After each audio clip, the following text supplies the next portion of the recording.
ठीक है।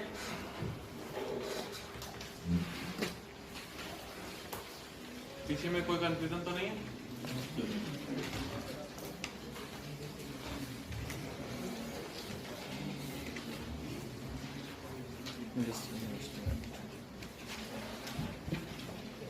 डिसइन्वेस्टमेंट और लेबर रिफॉर्म वाले दो टॉपिक खत्म हो जाएंगे तो आपका इंडस्ट्री खत्म हो जाएगा। फिर मैं वापस उसको एक दिन पूरा शुरू से अंत तक रिवाइज करूंगा और उसमें क्वेश्चन देखेंगे क्या क्या क्वेश्चन आया है, जिससे आपको बहुत पता चल जाएगा कि आप किस लेवल पे वहां पे पहुंचे, पुराने क्वेश्चन जो आए होंगे।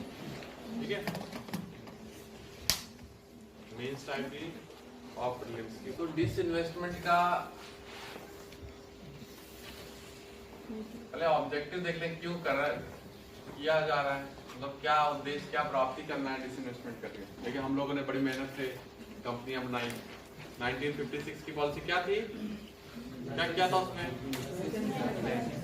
है ना, वहाँ पे पब्लिक सेक्टर यूनिट्स को हमने ज्यादा प्रेफर किया था। फिर हमने पब्लिक सेक्टर यूनिट्स बनाई, कमांडिंग हाइट्स पे ले गए उसको, और करीब 20 से 25% वो जीडीपी में कंट्रीब्यूट करने लगी, है ना, इस तरह से। फिर लेकिन ऐसी नौबत आ गई कि हम लोग को डिसइन्वेस्टमेंट का स्टेप लेना पड़ा, है ना। डिसइन्वेस्टमेंट कब, 1991 92 में पहली बार यूज हुआ। कब किया गया पहली बार, इस फिस्कल ईयर में हमने पहली बार डिसइन्वेस्टमेंट किया, जो हमारी न्यू पॉलिसी आई थी उसके अकॉर्डिंग। तो ऑब्जेक्टिव क्या था, पहला ऑब्जेक्टिव, गुड,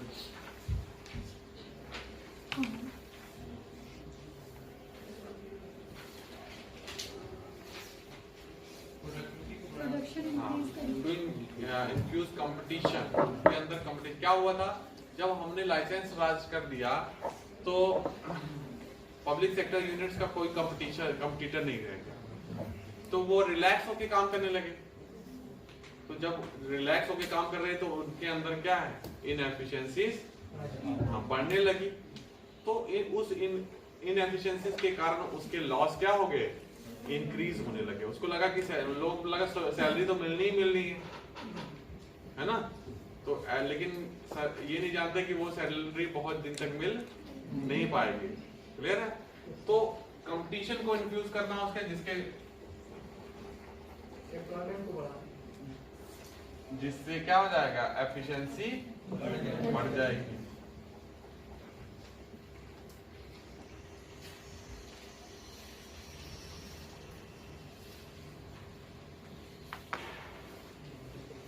मॉडर्न टेक्नोलॉजी उसमें यूज करें, है ना, कंपटीशन का इफेक्ट होगा, मॉडर्न टेक्नोलॉजी यूज करें। फिर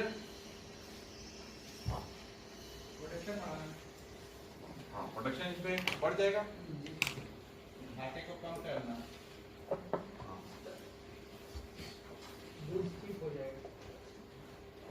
साइकिल चल जाएगी। ठीक है, फिर raise resources,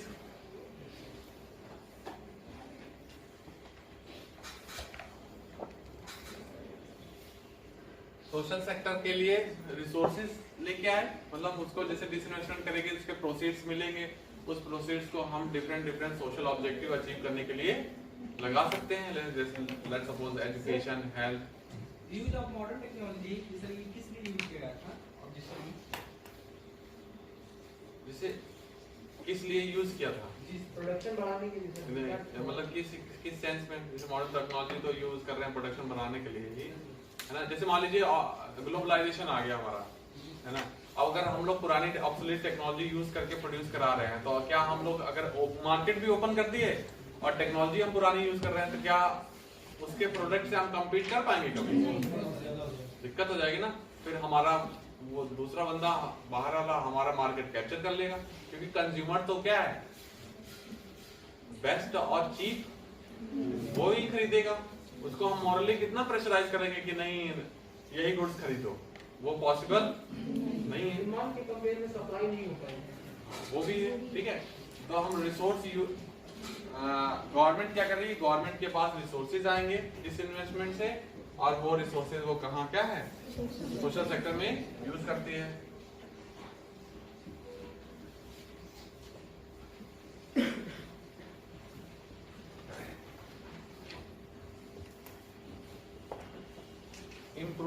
fiscal position of government है ना।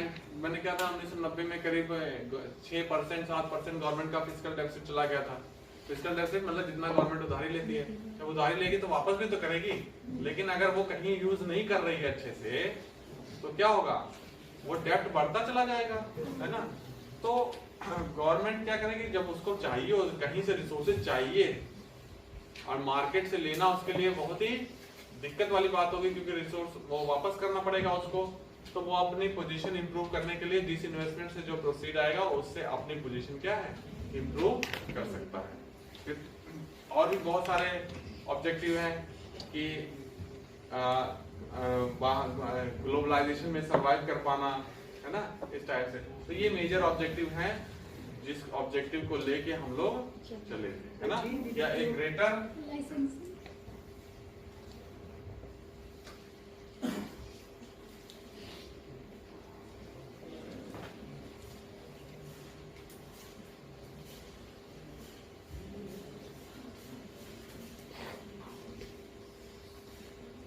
जैसे पीएसओ में प्राइवेट लोग भी आए जो अपना डिसीजन पार्टिसिपेट कर रहे हैं डिसीजन, जैसे जैसे डिसइन्वेस्टमेंट में बोर्ड मेंबर भी प्राइवेट लोग आ जाएंगे तो वहां बताएंगे यहाँ नहीं खर्चा करना, यहाँ खर्चा करना है ना। और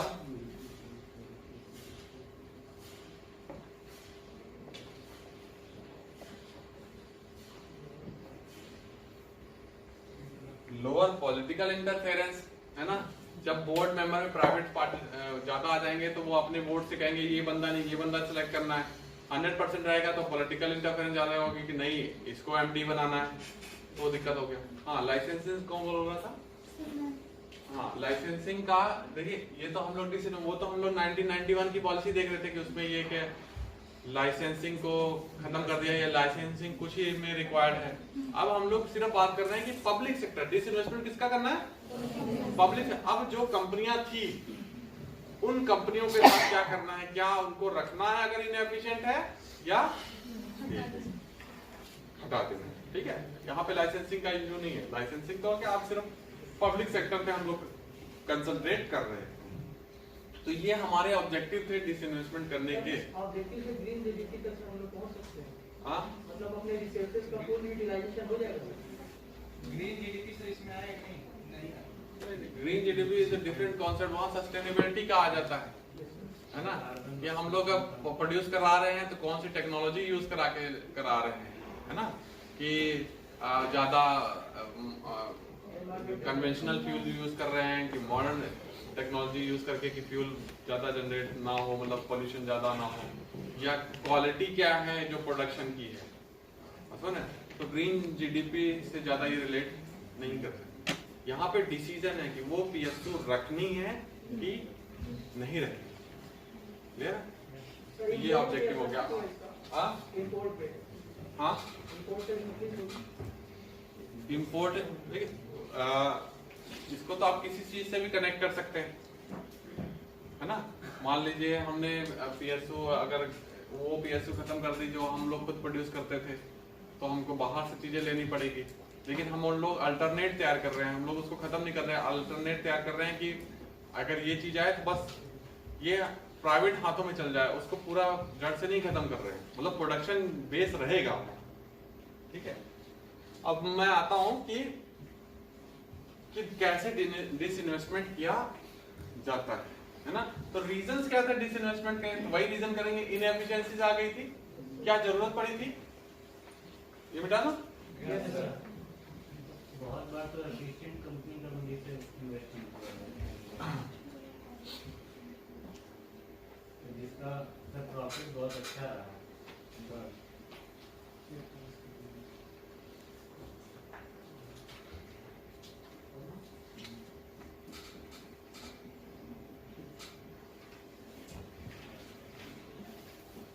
टू टाइप्स की पीएसयू, ठीक है। अब देखते हैं कि क्यों प्रॉफिट वाले को ही डिसइन्वेस्टमेंट कर देते हैं, ठीक है। देखिए, दो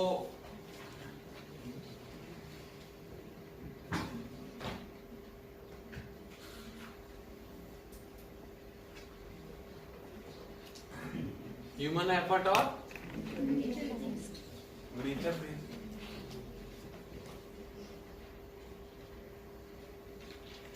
नेचर बेस्ड कौन सी है?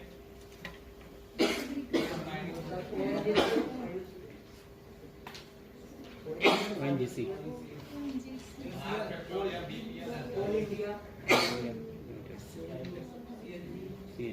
बात समझ गए? ये जनरली किस में चलती हैं? प्रॉफिट में।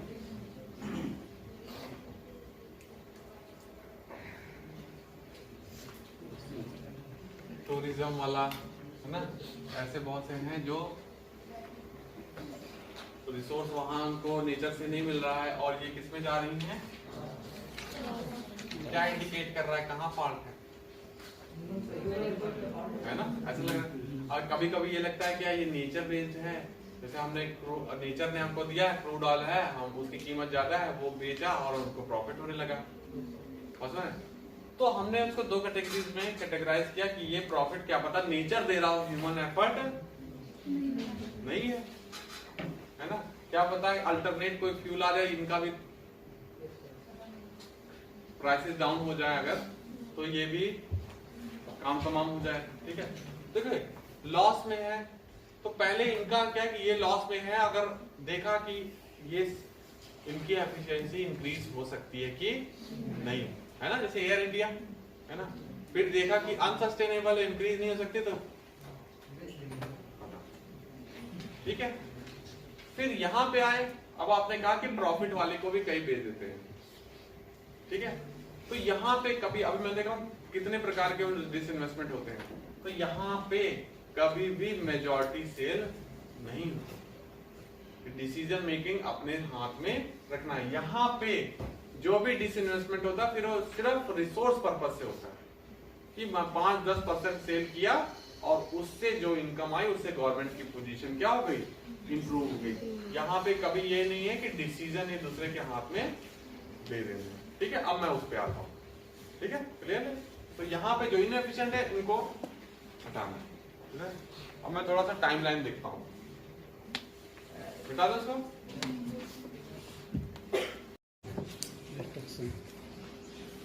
क्रिएटिव डिस्ट्रक्शन, पहले सीडीज थे, कैसेट थे, है ना, खूब डब्बे में भर भर के कैसेट रखता, मैं भी रखा हुआ है ना, लेकिन अब क्या आ गया, उतना ही एक है, कौन सा बेटर है? लेकिन कैसेट इंडस्ट्री पूरी क्या हो गई, खत्म हो गई, बर्बाद हो गई। ये तो होना ही है, लॉ ऑफ नेचर है, प्रोग्रेस करेंगे तो पुरानी वाली चीजों को हटाना ही पड़ेगा। वो पेन ड्राइव भी गायब हो जाएगी कभी कभी, ऐसे हवा में चलेंगी चीज, बात समझ रहे चीजें। तो कहने का मतलब है creative destruction law of nature है ना, उसको होना ही पड़ेगा। और आपको मतलब element of survival of fittest तो हमेशा रहेगा ही रहेगा, उसको कोई रोक नहीं सकता है। आप हाँ ये मन में सोचे रहिए कि नहीं वो ना चले, ऐसा ना हो, लेकिन वो तो होना ही होना है। उसको एक बस ये रहते हैं, कुछ अच्छे लोग होते हैं कि जो पीछे लोग छूट गए उनकी हेल्प करते रहते हैं। लेकिन अगर आप कहेंगे कि इनोवेशन ना करिए, सब लोग बराबर रहे, सब दुखी हैं तो सब बढ़िया हैं, तो ये चीज पॉसिबल है ना। तो जैसे मान लीजिए मेडिकल सिस्टम में अगर ये अप्लाई कर दे तो ब्लंडर ही हो जाए, क्यों कि कोई रिसर्च एंड डेवलपमेंट नहीं, दवाओं में नहीं होंगे, वो कंपनी आगे निकल गई, तब तो हो गया काम। सुने, तो क्रिएटिव डिस्ट्रक्शन से ही इकोनॉमी चलती ही चलती है, उसको आप रोक नहीं सकते। टेक्नोलॉजी को आना ही आना है, उसमें से कुछ बाहर जाएंगे। फायदा यह होता है एजुकेशन सिस्टम का, सबसे फायदा यह होता है कि जब वो डिस्ट्रक्शन आता है तो जो बाहर हुए लोग वो वापस में आ जाते हैं। इंडिया में सबसे प्रॉब्लम क्या है, मोबिलिटी नहीं है एम्प्लॉयमेंट में। हम यही करते हैं तो वो जिस दिन उसकी अपॉइंटमेंट हुई और जिस दिन रिटायर हुआ वो वही काम जानता है, दूसरा काम नहीं जानता। अब बाहर क्या मोबिलिटी बहुत है, इंटरडिसिप्लिनरी, वो ये काम किया फिर वो काम किया फिर वो क्या, डिस्ट्रैक्शन जब आता है तो उसको सरवाइव कर ले जाता है। थोड़ा सा गैप आता है साल 2 साल का, उसमें वो नई चीजें सीख लेता है। यहाँ तो एकदम नई चीज, अरे यार ये तो मेरा काम ही नहीं, वो अप्रोच आ जाती है। तो डिस्ट्रैक्शन जब भी आएगा तो आदमी सरवाइव कर जाएगा उस चीज को, है ना। तो जैसे पब्लिक सेक्टर यूनिट की नौकरियां क्या कर रही है, उस मोबिलिटी को रोक रही हैं, इसलिए चीजें कॉन्ट्रैक्ट में आ रही हैं, है ना, कि मोबिलिटी को रोक रही है। एक बंदा एक ही चीज जान रहा था, ठीक है, क्लियर है? और कुछ पूछना? चलिए अब नया नहीं, लेबर रिफॉर्म नहीं शुरू करेंगे इसमें। हाँ, डिसइन्वेस्टमेंट में कुछ जैसे नेगेटिव बातें ये हो गई कि जब हम डिसइन्वेस्टमेंट, मतलब डिसइन्वेस्टमेंट प्रोसेस में कि डिसइन्वेस्टमेंट नहीं करना चाहिए, जैसे